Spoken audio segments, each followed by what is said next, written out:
Hey everyone, welcome to a brand new SPSM Chat, SPSM Suicide Prevention, social media. Welcome everyone out there. I think there's some kind of award show going on tonight, stealing our thunder once again. But you know what? I'm glad that you, yes, you right there, are here joining us. I couldn't be happier. Thank you all for coming to hang out with us. I appreciate you all. If you're watching this live, and you better be, please let us know where you're from. Let us know that you care. And let's talk about representation of mental health in video games. That's the subject. You probably can't see it because of the small writing. But for those who don't know, would you kindly, as a line from the video game BioShock, because we're talking about mental health in video games and so much more cool stuff. Actually, no, that's the only thing we're talking about. But there will be a piggy update at the end. I swear there will. Let's go around our round rectangle. I guess I should introduce myself first. I'm Rudy Caseres. Now let's go to our first co-host, which will be Hudson. Hi, Hudson. Do we have Hi, Hudson? everybody. There we go. Hudson here, coming to you live for SPSM Chat at Mental Strategy. I'm very excited to be here. As some of you may know, I love video games, and I love mental health, and I have a pig, all of which will be discussed in detail tonight. Cool. Hopefully our tweet moderator is out there, Michelle, and she can pin the tweet to the top of our profile. That way people can see us. Special shout out to those who are on Mixer. I appreciate you all. I think we had the wrong title last week, so sorry about that. But if you are here for Marie or you're here for our guest, that's totally cool. Say hello and enjoy yourselves. Be a part of the conversation. Same thing if you're on Facebook, if you're on YouTube. Our next co-host, Marie. Hello, everyone. My name is Mxiety, also known as Marie Shanley, also known as your local mental health live talk show host, similar to Rudy, but 3 times a week. So what we do on my show is we interview professionals and those living with mental illnesses, and we also just have mental health talks every Wednesday. And then on Thursdays, we play video games and talk about mental health some more. So I'm very, very excited to have our current guest on and to really nerd out, because I usually hold back my nerdiness, but I'm going to make sure to let it all out today. And last but most, our guest, our expert guest of the week. Tell the whole world, the whole SPSM Chat, multiverse, stratum, who is Kelli Dunlap? Hi, everybody. My name is Dr. Kelli Dunlap. I'm a licensed clinical psychologist, and I also have a master's in game design. I currently practice at a local clinic here in Maryland where I live and see clients and do therapy. I also teach at the American University Game Lab. I teach courses on history, games, and society, as well as the psychology of video games, which I'm currently teaching this semester. I'm also the chair of the Mental Health Special Interest Group for the International Game Developers Association. And I'm also the program manager for Take This, which is the world's very first nonprofit dedicated to the mental health and wellness of game players and game developers. And I'm really excited to be here. Thank you. This is actually the second time we've talked about video games on SPSM Chat, at least the third iteration, which we have been hosting since last August. And I was not here. That was the 1 week that I missed. We talked about video games, but I am here. I'm glad that I'm here because then I get to add my input. Just kidding. I never add my input. But we're excited to have you on here. We've got quite the conversation going. We've got a little bit more free time than usual. So if Marie, Hudson, if you have any bonus questions, feel free to ask. I have one actually. So let's go to Hudson, who usually has something extra to say. Yes, I always have extra things to say. So one of the questions I had, because I haven't been able to figure this out on my own, I have some friends at some of the bigger game houses, and so far, I have not been able to find any of those places that actually have an on-staff mental health professional would be ideal, but someone of your caliber and training actually working with them on the games. And I was wondering what you knew about that or your experience with that. So in general, no, we are not brought on staff. There's a lot of times that we'll do consultation, not as much as I think we would like, especially considering kind of the areas that games are, veering into. That said, the Don't Nod, which is the company that made Life is Strange, they actually contracted with a mental health professional from Australia, I believe.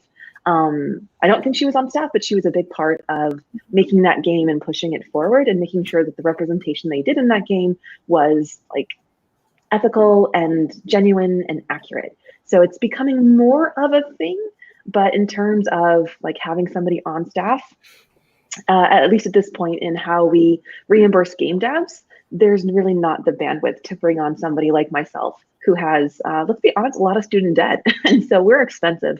So typically consultation, typically when it's too late to really change much, but it is getting better and companies are becoming more aware. And it's actually more, not big AAA studios that are doing most of it. A lot of it is all your smaller like III studios, something like a Ninja Theory, that are interested in having at least a consult, if not like an ongoing relationship.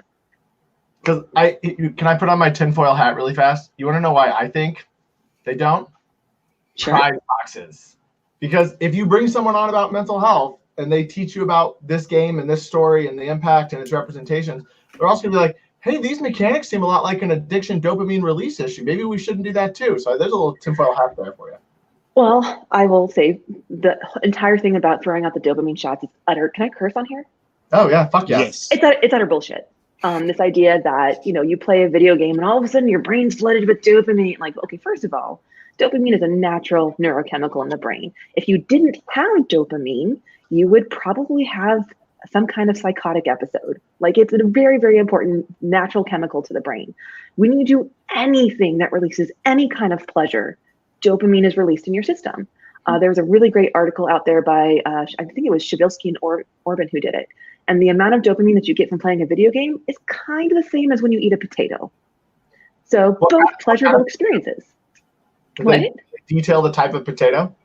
They did not. They did not specify whether it was like a sweet potato, which I would believe more because I'm very pro sweet potato, or how it was prepared. But in general, it's this idea that, oh, well, it's the same thing, crack releases dopamine. Well, yeah, like 1,000 times what a video game does.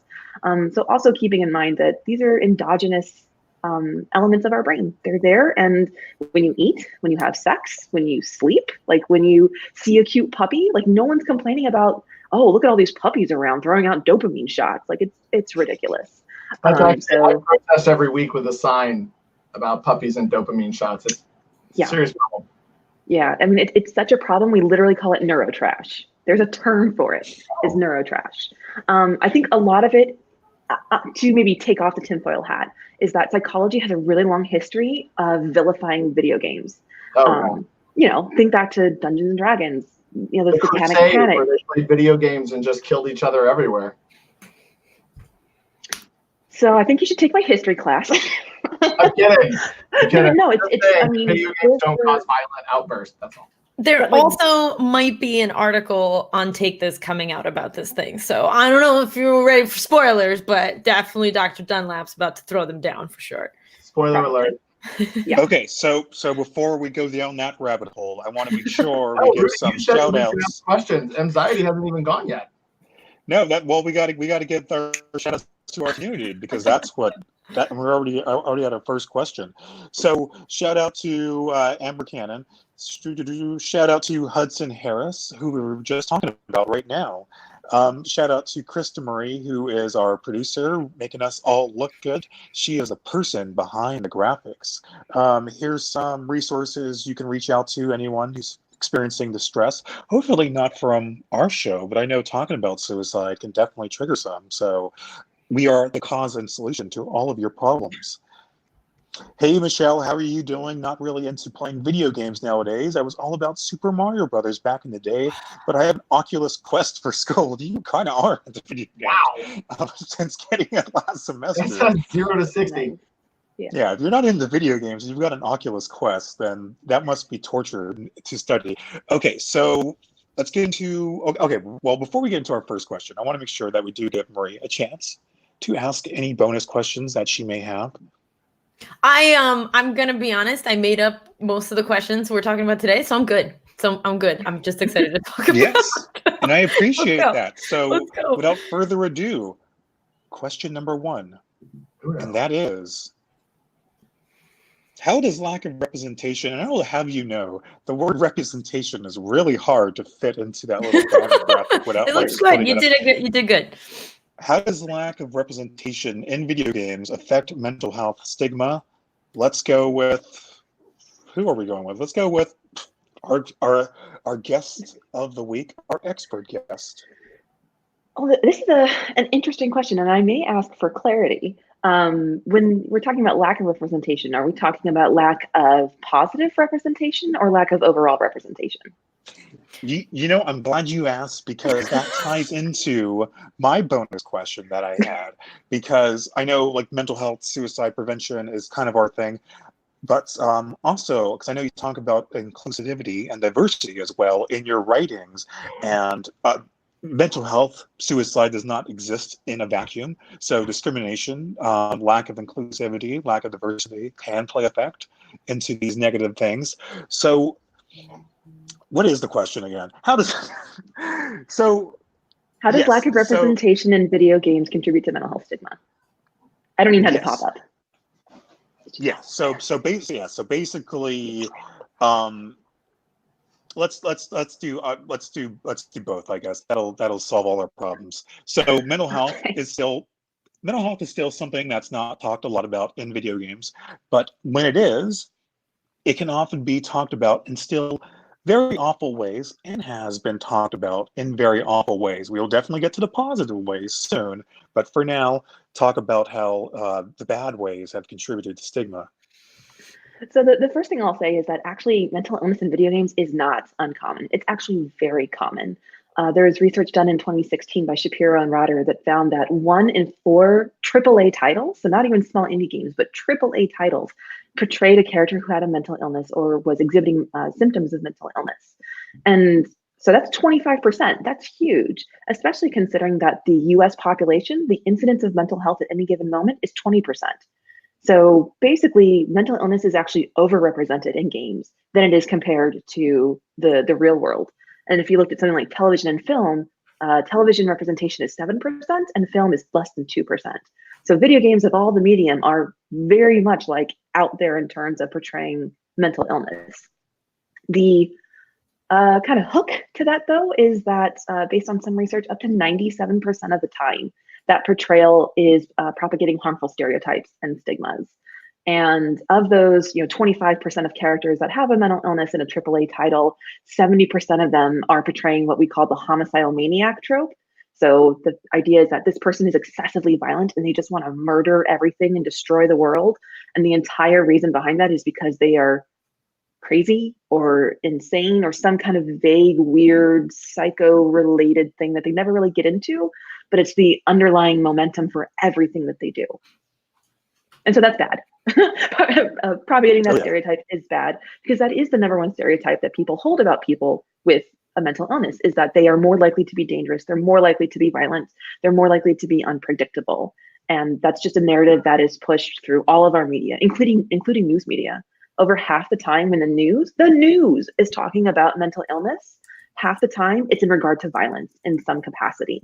And only 7% of the time do they ever talk about mental illness in terms of treatment or recovery. So it's everywhere, not just games, not great, but it's everywhere through our media landscape. So outside of a strictly mental health context, as far as inclusivity, as far as diversity in video game characters, like what would you say the state right now in 2020, as we're about to head into a new gaming generation, how would you grade that as far as diversity and inclusivity of different backgrounds, ethnic backgrounds, gender identities, sexual identities, and what have you? Wow, well, it's a garbage fire. I'll just be super honest. It is better than it's ever been, but it's still not nearly good enough.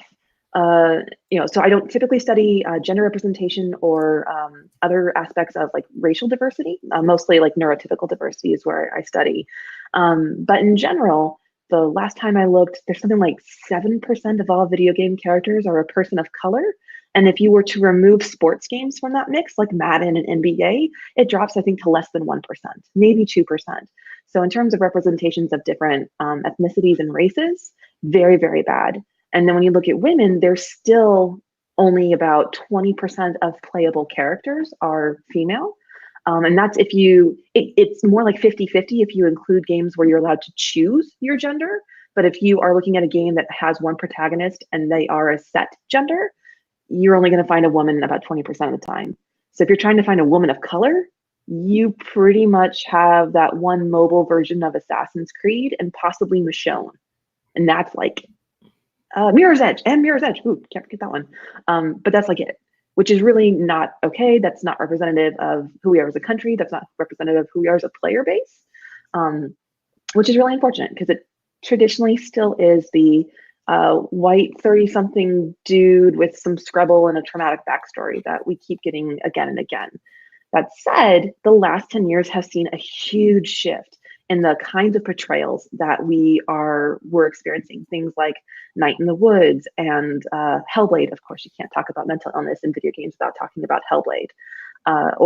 Even Depression Quest was 2013, Gone Home. All of these are touching on these different aspects of identity and diversity and inclusion. They just don't seem to be coming from AAA studios who don't want to budge from that tried and true script that they know makes money. What say you, Hudson? I would echo all of that. I mean, I think what's interesting is that you see the same disproportionate representation in writing, especially in, I think genres that cater to the same audiences, sci-fi, fantasy, etc. I think one of the things that really struck me is that there's ways that games can do it well. Like, I think Dead Space 2 was one of the ones that really got inside of my head, and really did, I think, kind of the distorted reality, what was happening, what was real, very well. The other one I'd say is The Last of Us, not the one that's coming out, but the original one. Like, the story of that was incredible. And so, like, I think, Kelli, I think one of the things I really like, you did an article on like the first and second and third types, like the scale of different ways that mental health is represented. And like, what excites me about all of this is that if it's done well, it can be done unbelievably well. But I fear that the same thing we see in, the NIH research. NIH does white, able-bodied, middle-class males predominantly, and then also females as like the vast majority of subjects. My fear is that where we really need some of the work in mental health and some of the positive representation of it is in the communities that are literally not represented inside of games. So I think I agree it's better than it's ever been, but it needs to be better. When the bar is that low, it's easy to be better. Yeah, which is like, honestly, when people ask me why I'm in behavioral health, I'm like, so like, imagine all of the things about of other industries. In behavioral health, there's so much low-hanging fruit. You can do so much good with such small steps and small things that it's an amazing experience, because there's exactly what you described. So much you can do because the bar is so low. What about you, Marie? I think the important piece to remember here is just the bottom line of mental health stigma is still a very real thing. And so it's great, and we've talked about this quite a bit in general with Dr. Dunlap, where it's fantastic that we are seeing representation, but studios are still aware too scared to do it in an overt way in which it could actually make a difference.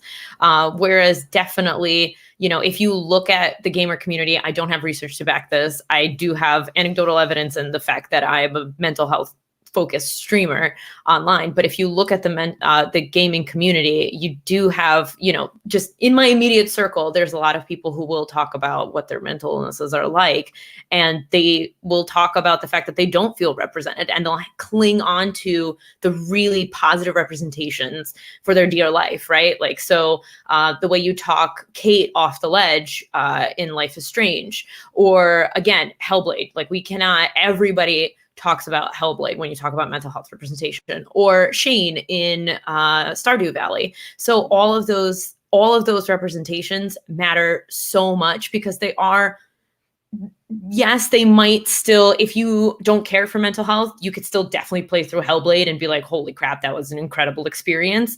But because of how well they are done, people with mental illnesses can grab onto something and really get something out of that experience. And I think the fact that there is, while there might be representation of mentally unhealthy characters in games, I believe that the stigma is still too strong for us to get as much as we need out of them. And I think that is the real issue. So even if we are overrepresenting, we like don't have the power yet to represent them in a way in which, again, like the AAA studios are not behind this. And that's when I'll say, like, when I see more and more of those coming out, that's when I'll step back and be like, all right, cool. We're starting to go somewhere. But like last year, Gris came out and it was incredible. But again, that was an indie. Well said, Marie. Do we have anyone with comments on Mixer? We do have we have Critwitch in the mix. Hello, and Sweet Justice. And they're here and they're watching. They haven't asked any questions yet, but they're here and we love them. Hi. That's totally fine. Just show us love. You can be like me when I'm watching Marie's streams and just spam with bits and stickers and everything. I had no idea he watches my streams until like he's like, I watch you a lot. I was like, oh my, and then he tells me a thing that he saw of mine. It blows my brain. Rudy is like the best lurker you could ask for. Like, and then he comes in and spams with stickers. It's really adorable. I know. And like overwhelms me with emotion. Mods last time. Oh yeah, they were like, don't spam, because they don't know you. It was really, my heart was flooded with as many emotions as stickers you sent into my chat. Thank you. Before we get into question number 2, let's go back to Twitter. Trying to hit as many social networks as we can. So Rob, who I don't think I've seen before, says to question number 1, traditionally the psychological dimension is mostly missing in video games. Up until recently, obstacles and challenges are external. Rescue a princess, solve a puzzle, beat the bad guy. So the lack of mental health issues in video games further stigma by omission. Michelle, who has to go, but I'm glad that you're here for as long as you were. Hope to see you next week. Helping out moderate the Twitter chat. Last semester in a Melanie Sage social work and tech class, shout out to Melanie, we read/learned about the role of video games or tech in mental health. Virtual reality can be seen as a game and has had some positive impacts on mental health. Thank you for using that hashtag SPSM. Michelle also says there's many negative associations in mental health and video games. The one I hate the most is when school shooters are described as quiet loner guys with mental health issues who play quote unquote violent video games. I think we're all caught up now. So let's get into question number 2, and I'll get to your response, Rob, once we go around our round rectangle again. Question number 2, can positive mental health representation, positive, in video games change how we see mental health? Let's go back to Dr. Dunlap. Yes, mic drop. Let's go to Hudson. So I made these too easy. So, I mean, part of it, I think a lot of times when people are thinking about games, they're thinking about something that is just entertainment or frivolous, and that's fine. Like, there's nothing wrong with having games that do that.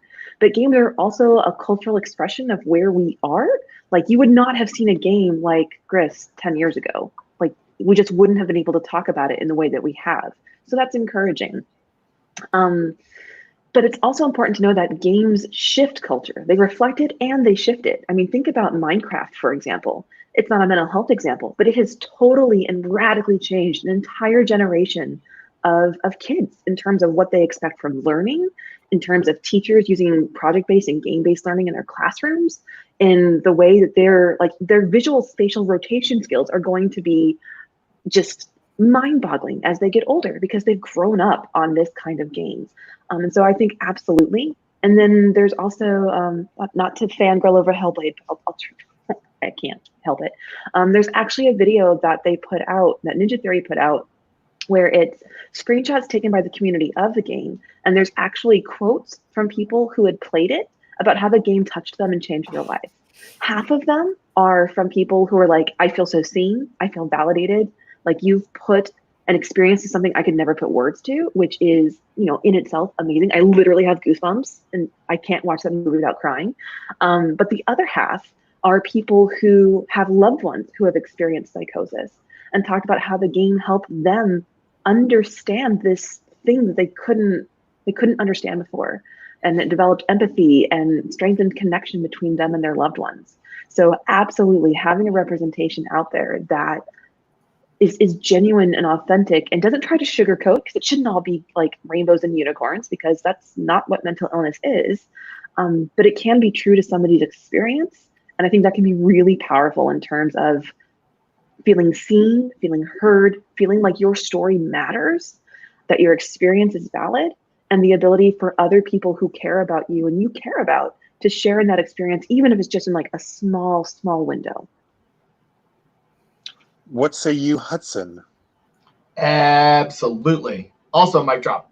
I think it can be used in a lot of different ways. I mean, the two that I really like, one is the work they're doing with vets on how to work with PTSD symptoms and different things like that, where you can desensitize to triggers. So like you can, at a core level or at a really basic level, video games can help very basic, retraining of the brain. Like our brains are still very complex organic computers, and we can rewire them to a certain extent and change them to a certain extent, and video games can help us do that. I also think that, my adage with mental health is you have to go to where people are. The people are in video games. You look at some of the numbers around Halo. I see your Sarge helmet and your signed Halo 4 poster, quite impressed. Like some of those daily players, massive. The other games, like massive. And so I think it needs to be both a teaching tool from how we can improve ourselves individually, but then also how to improve, stigma, awareness. My goodness, like getting people to understand what it's like to be in somebody else's shoes is like the best way to combat a whole host of societal ills. And if you can bake that into video games, you can improve societal mental health, individual mental health, all sorts of things. Marie? Don't drop your mic. No, okay, it's right here. It's preciously placed on my desk. We're good. So I've seen the video that Dr. Dunlap talked about ninja theories, the screenshots, and how people reacted to Hellblade. And I got goosebumps her talking about that video because it's so freaking powerful. And the impact on the whole idea of being seen. Hell, like again, going back to, so for those of you, I'll give a little bit of backstory. So in Stardew Valley, you can befriend different characters, and then you get little cutscenes depending on which character you are most friendly with. And if you befriend one of the characters, Shane, he has a drinking problem, and he kind of alludes to it throughout this like very casual and like super relaxing game. But every time you meet him, you talk to him, and he clearly has something going on more than he like almost alludes to ask for help, until finally you're in a situation with him where you're forced to help him because he says he's going to end his life. And I remember watching that and the empowerment I felt as a player to make a decision that would potentially save this guy's life. And what they do is they end up bringing him to the hospital. They tell you did the right thing. They tell you what the next steps will be for him and next steps for you and all of that. And first of all, as an advocate, seeing all of that unfold and having influence over how that goes on makes a huge impact. And it made me feel seen as somebody both living with depression and somebody who's had to help another friend, and feel validated in that sense. Because a lot of us have been in that situation where a friend comes to us and goes, I'm really not feeling well. I'm feeling suicidal. And maybe you don't know what to do. And maybe you're wondering if you did the right thing and all that. And so it's kind of cool to see that situation play out in a video game and be like, all right, that escalated and I was able to de-escalate it. And of course you cannot capture all the nuances that you would, had this been happening in real life, but it is still definitely very validating to see even the small piece of it. Thank you, Marie. That's a nice new headshot you have too, by the way. Thank you. Why, thank you. Is that for my upcoming book that I will be promoting next week, probably? Oh, maybe. Hey, I heard my friend Mxiety has a new book coming out. Really? Like, what is the name of that book? It might be called Well, That Explains It. Yeah. Oh, I like that. Yeah. That's good enough for me. It's a compilation of all my blog essays, and the pre-sale, the pre-orders are coming out hopefully this week. And how would one get a signed copy? I have to figure that out, to be completely honest. I'd like to put mine on my wall next to my Halo 4 signed poster by the game developers, like our friend over there. I will figure out how to get y'all signed copies and figure out. Worst case scenario, I was going to send bookmarks. If you order a copy and then I can't like sign it and send it to you, I was going to send signed bookmarks that I color. No, mine has to be actually signed. Okay. Yeah. Yes, sir. Yeah. I'll find a way. Life finds a way. Yeah. How about this? If you can get us SPSM Chat, our first sponsorship deal, Marie will give you a signed book. How about that? Hell yeah. If you sponsor SPSM Chat, which is super overdue, you will get a signed copy of Well, That Explains It. And you'll get to chat with me about it and ask you any questions you want. Easy peasy. Please tell me that that is the cover of the book. That face you just did of Well, That Explains It? Well, because you did the whole body and it's like the face too. Is just I'll show you the cover. It's pretty close. It was between two, and yeah, it's pretty close. It's a good one. Will you be offering? Well, That Explains It as a text message tone available on iTunes Store? Because I would like that. I will, Hudson, for you. I will personally record it. No problem. Oh, no problem. You all are being too cute now, okay? But we have to move on to our we have a show question. to do. Yes. Game face, everybody. What is this? I was literally laughing earlier when you were mentioning that. Oh, we've got extra time. I'm like, oh no, honey, I'm on the show. There will be no extra time. It's gonna be okay. But there's no. Okay. All right. Back on track. My role as traffic cop. Let's get on to our back to Twitter. Actually, before take that down. Shout out to Mark Hennick, who is watching on Facebook. I appreciate you. Mark wants one. He's in Canada though, so if you want to pay that international shipping, but he's got money though, so he'll make up the difference. No problem. So don't even give him a free copy. No problem. So let's give some more shout outs, because I know Rob was saying some cool things about Celeste. He says might be changing. Celeste was a hugely popular game, and each event in the game could be read as a metaphor for manifestations of trauma, anxiety, and depression. Let me tell you, Celeste was such a hard game that I eventually just gave up and just like gave all the assists on and just totally just plowed through that thing. It was just like I could have died a billion times. But so shout out to games that do that. If games had that when I was a kid, I would have just beat every game in one day, as opposed to just throwing my controller on the ground. So let's get some more feedback from. Let's say Rob says. Speaking of Celeste again, video games might help those who suffer from mental illness to view their experiences as surmountable. Our interior struggles can be adapted to, solved, treated, etc. Thank you so much, Rob. Is this your first time watching SPSM Chat? Because you are going for MVP of the night. So great work. Great comments from you as well, Krista. Question number 3. What are some examples of positive and negative mental health representation in video games? Let's go back to our guest of honor, Dr. Kelli Dunlap. So, I mean, we've talked a lot about Hellblade, so I'm going to set that one aside. That's a brilliant, wonderful example. The depictions in Night in the Woods are also really good and really touching, in that they're subtle. They're subtle, and I feel like that abstraction and that subtlety allows you to more effectively project your own experiences into that space. So I think that game does a really good job. Obviously, there's games like Sea of Solitude and Fractured Minds and Depression Quest and That Dragon Cancer and What Remains of Edith Finch. And I could go on and on and on about all these games that have these portrayals that are really powerful and really moving.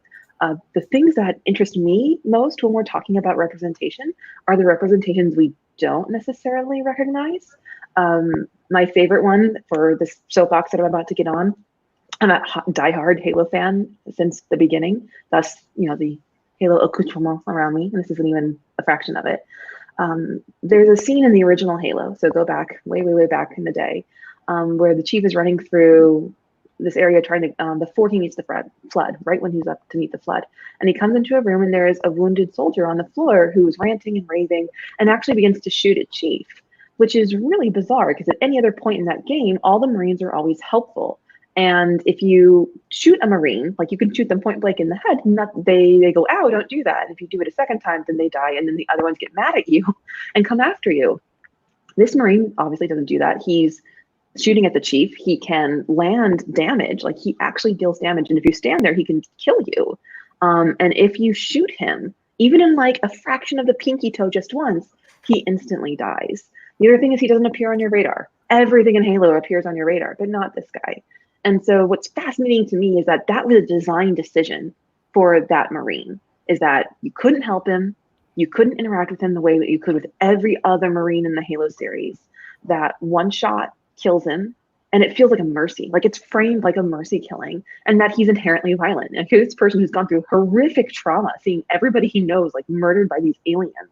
And the game is like, oh, by the way, here's this person and he's traumatized. So let's sprinkle some trauma throughout this game to give it like grit and realism. And I mean, the not being on the radar is like the knife through the heart, because it's it's an unintentional metaphor, but like, hey, mental health isn't on your radar, Halo.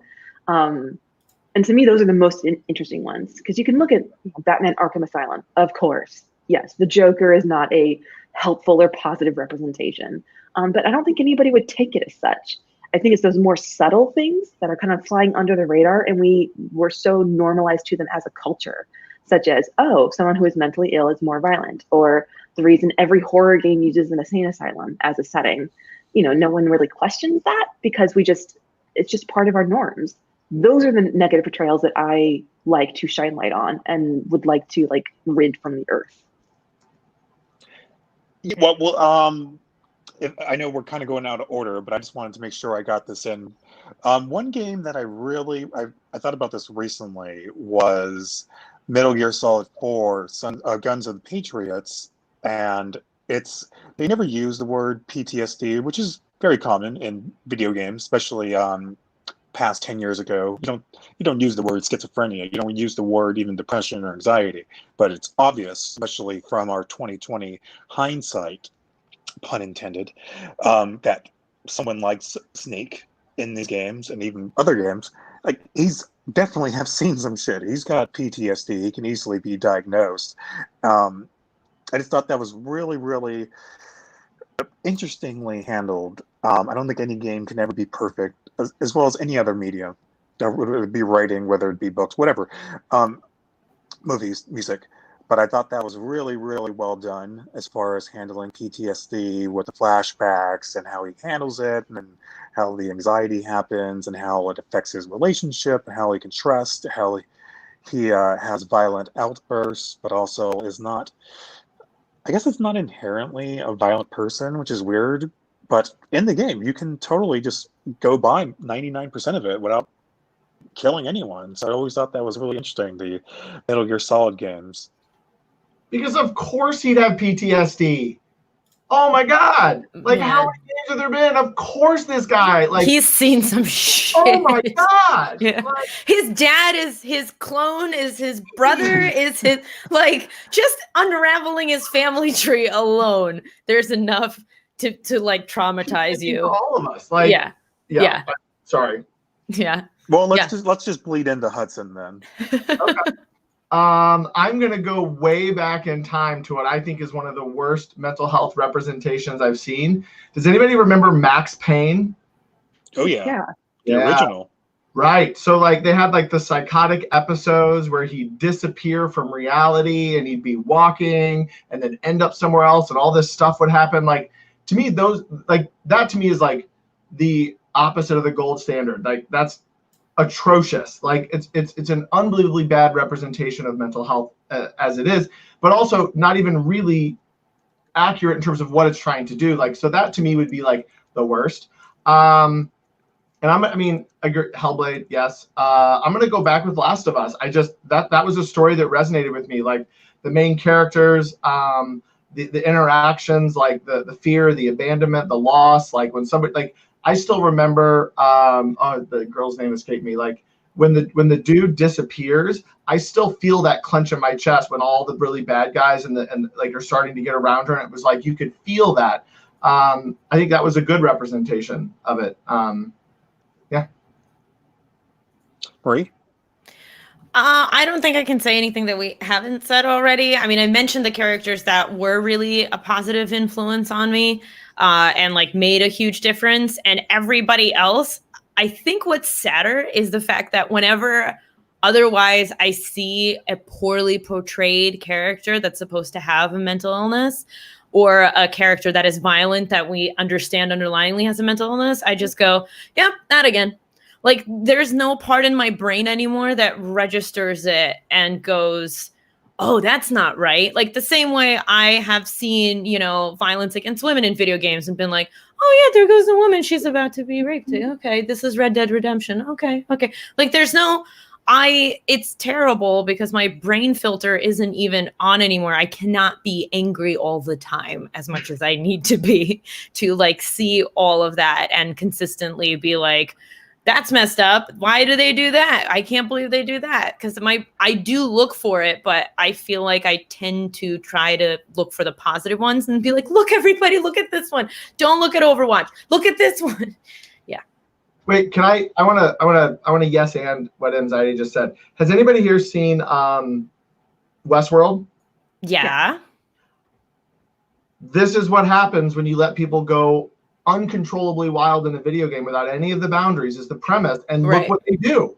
Yeah, they're horrible fucking humans. Like to me, like the core of like what we want in video games is to teach people that, you know, you don't live in a world of no consequences. Like and like even just from like a mechanic perspective, I hate rail shooters and stories where you're like, I'm here or whatever. Like you want to be a part of it and feel like you're impacting what's going on around it, but like at the end of the day, like Westworld to me is a perfect example of like you carry out current without any development video game culture, and that's what you would get. And like, let's all be honest, that's exactly what would happen in some of them. I mean, think about Hudson, PvP server. Am I going too far? Well, I just wanted to ask you, can I have your HBO login info? Maybe. So before we get on to our fourth and final question, just want to give some highlights to Mark Hennick on Facebook, who says, maybe this is basic and you've answered it before, but play in young kids is often considered as a way of figuring out problems in a safer, more indirect way. Do you see adult gaming as serving a similar psychological function? And he goes on to say, and if so, do we need to express our unconscious violent tendencies, mental illness or no? Oh, that's great. That's a great point. What say you, Kelli Dunlap? I think that it's definitely possible. You know, people are attracted to games that fulfill some part of them. So for example, there's a reason there are some games that we don't like. I hate strategy games. I hate them. I will never play like a StarCraft. I will never, like, I can't. It doesn't spark my interest or desire. But games that are, you know, even rail shooters, but they have that story where you're the hero and you can save the day, and they tend to be highly social as well. Those are the games that draw my interest. So in that way, I think the game is serving as a vehicle for me getting my needs met in terms of, you know, action and adventure and, you know, like self-determination theory kind of stuff, like the need for competence, the need for social connection, the need to feel challenged and that you can overcome that challenge.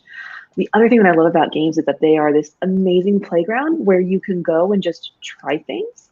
I don't think it's necessarily that it has to be something that you are like acting out in your own experience, although you certainly could.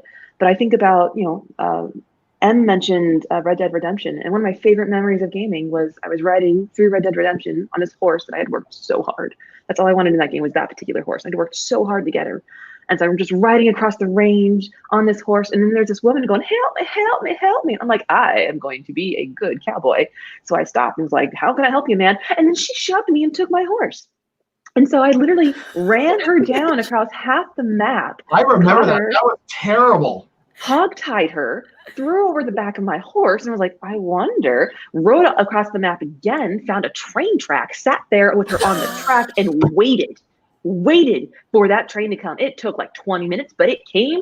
And so I'm not saying that I have an internal need to violently slaughter somebody who would take my horse, although I'm not saying I'm not either. But what I am saying is the idea in my head was, I wonder if the game will let me do this. Not so much of this is something I want to do in real life, but what are the rules in this magical space where things can happen? How can I push those boundaries? And that's typically what I tell people when they like, yeah, I was in Grand Theft Auto and I did all these felonies. I'm like, that's great. You're exploring the possibility space the game has given you. You're using your creativity and imagination. You're wondering what if. And it's not what if in the real world or in the outside the game world, but you're functioning within the system and the rules that the game gives you. And that willingness to be curious is always super, super important. So I think, yes, there are some games that speak to us and that we can put our experiences into and help us process things. But there's also games where it's just about doing the what if. Okay, so before we get into our fourth and final question, let's give some more shout outs. Are we just gonna let wait, hold on. Are we just gonna let I chase someone down on the map and then tied them to a railroad track? We're just gonna let that go. We're not gonna unpack any of that. I'm gonna follow that up with Mixer stuff. How about that? There's a nice segue. I did the same thing, but I'm pretty sure that exact scene was in Westworld. Trust me, I'm a psychologist. I wanted to read off the Mixer comments when we have it. Yes, Maria. So go. No, go. Go do your thing. No, okay. No, I just wanted to make sure we give shout out to Francesca, who's making great comments. See if there's anyone on the Twitter. Grace says, personally feel like the video game community is very exclusionary, and that alone is a problem. Oh no, that's totally fun. It's very much a problem. Oh, that's mild. We want dissenting views. Gamergate, target and push people out, like not just exclusionary, but like destroy people's lives. Like it's not very welcoming at times. I think it depends on what your definition of the gaming community is. Because the Stardew Valley community has been so sweet, wonderful and sweet. The Celeste community, there are a couple who are like, well, if you didn't play it on hard, then you're not a real gamer. That's exclusionary gatekeeping bullshit. Mm-hmm. And then if you go into like a Call of Duty forum, it is going to be a toxic cesspool because that's what that community is. And it's really hard because the umbrella of games encompasses all of these. It encompasses people who love Last of Us and Gone Home. It encompasses people who love Battlefield and Call of Duty. It encompasses people who like indie games on itch.io.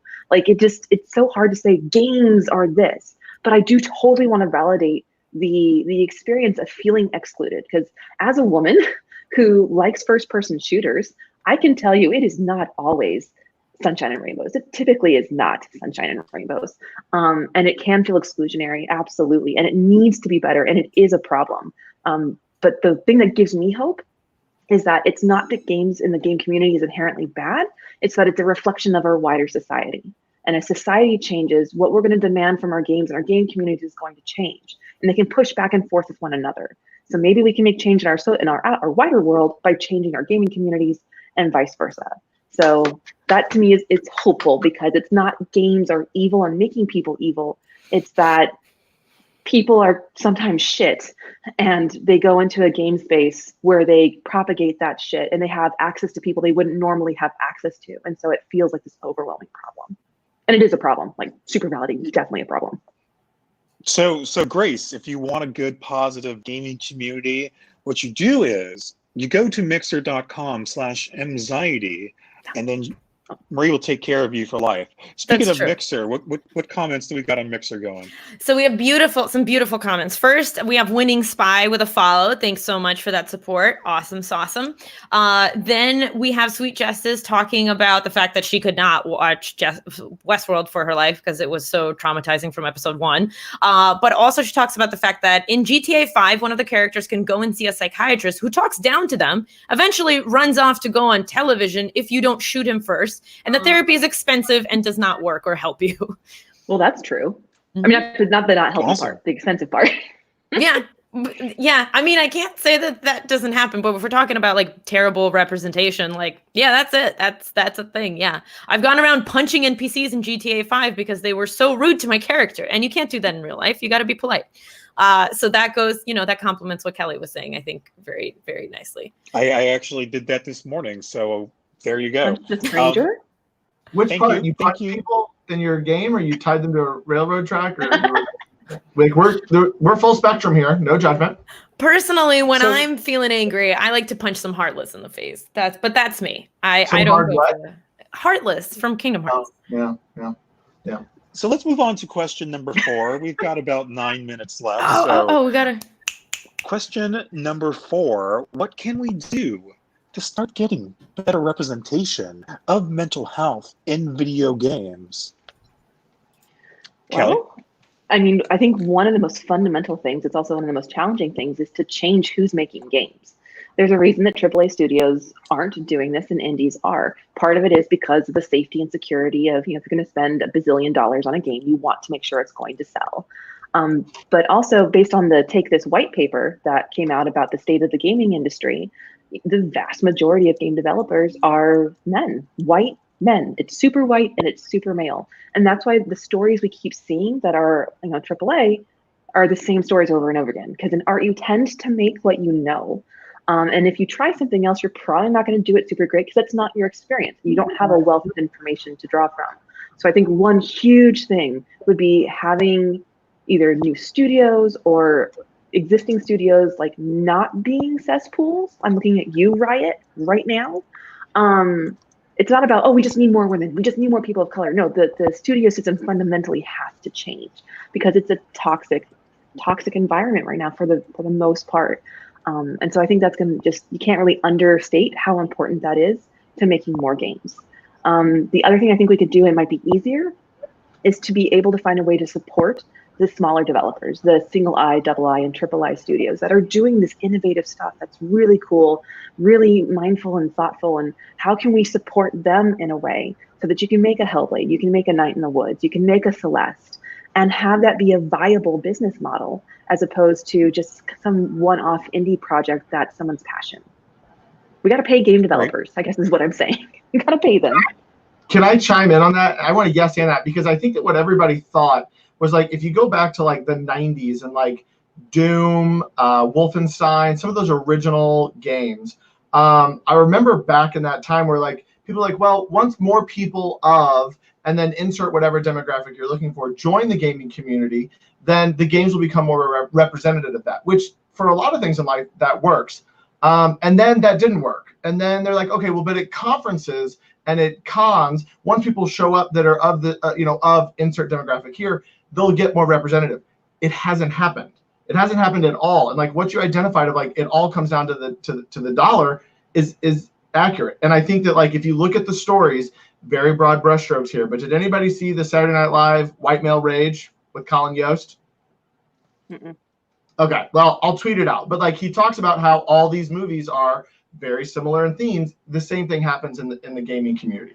And that breaking the barrier of getting in and being a part of the AAA studios, different things like that, like there has to be a shift so that the studios can be supported to support games that matter, developers that have good stories to tell. And we have to start like, I mean, not to get on my soapbox, but we want games that tell real stories.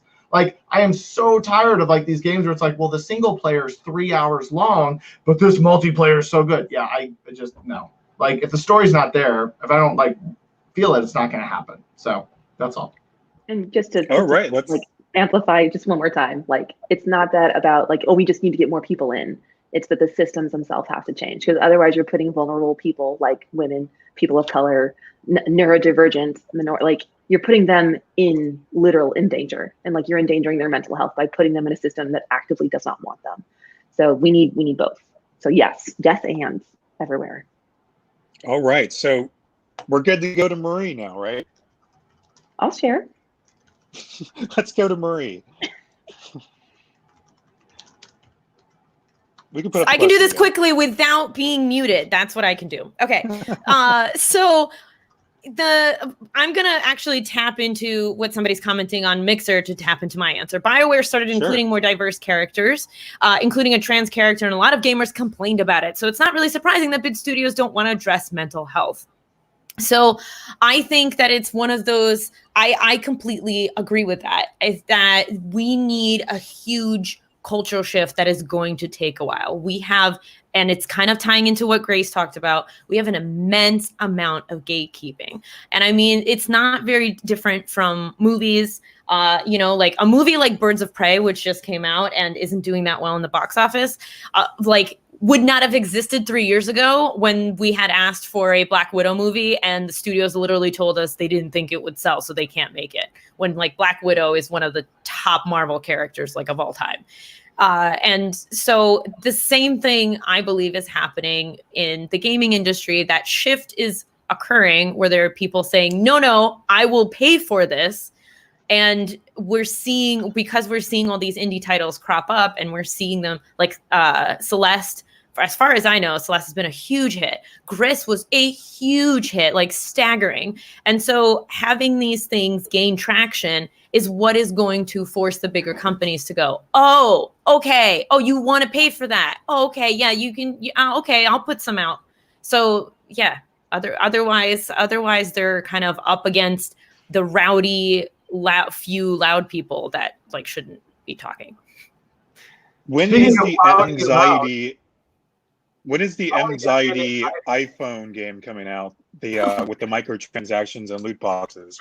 That is coming out right after my book, and you have to do a microtransaction while you're reading the book on Kindle in order to download the app. So it's very exclusive. What are the odds on loot box? Like, what are the chances of actually getting anything in that thing? 1 to like a bazillion, like trillion. Like you would have to pay at least $3,000 before your loot box will have anything other than like a very basic gun. Oh, so it's World of Warcraft. Yeah. That's who we're modeling That's essentially illegal gambling, but okay. There's children, Rudy. Children can't gamble.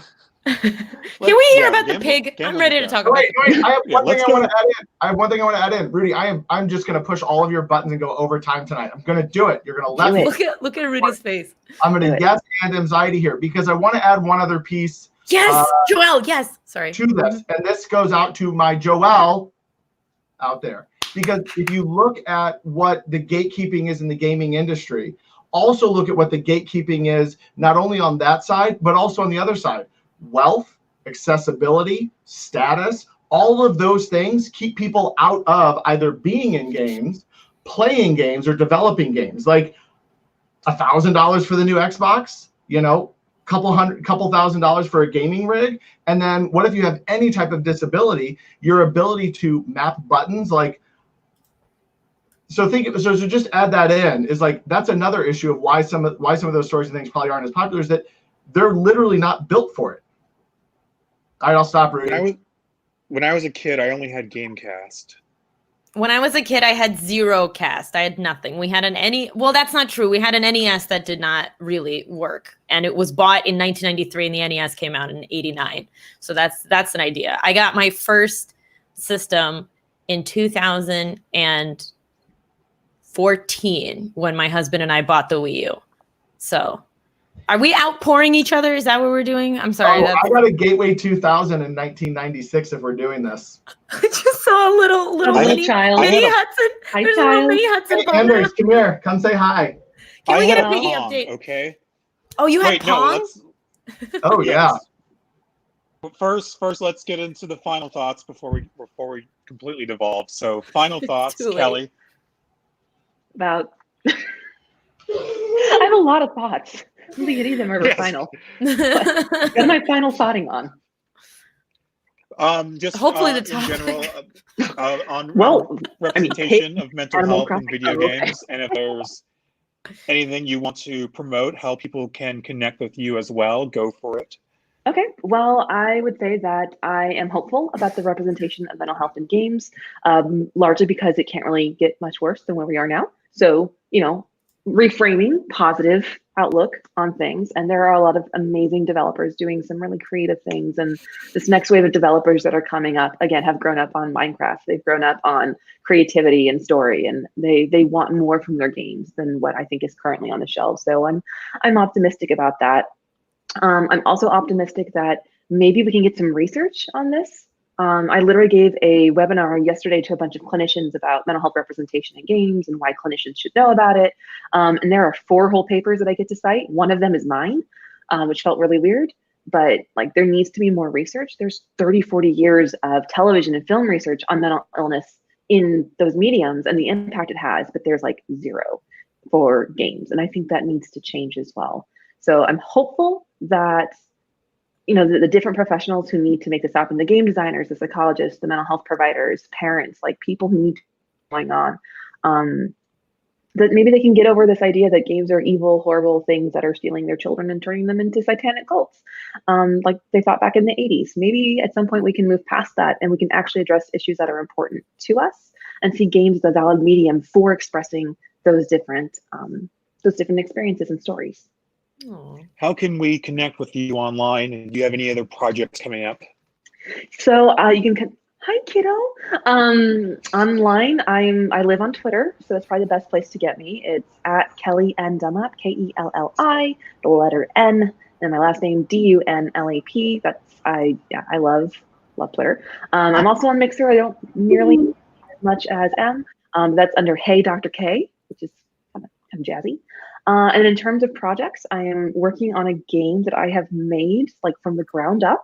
It's called Ellie Beagle Therapy Dog, where you play as a dog named Ellie, who is a therapist, and you see canine clients and help them with their puppy problems. It's kind of like if Phoenix Wright was a therapist, and instead of like defending people, he helped clients.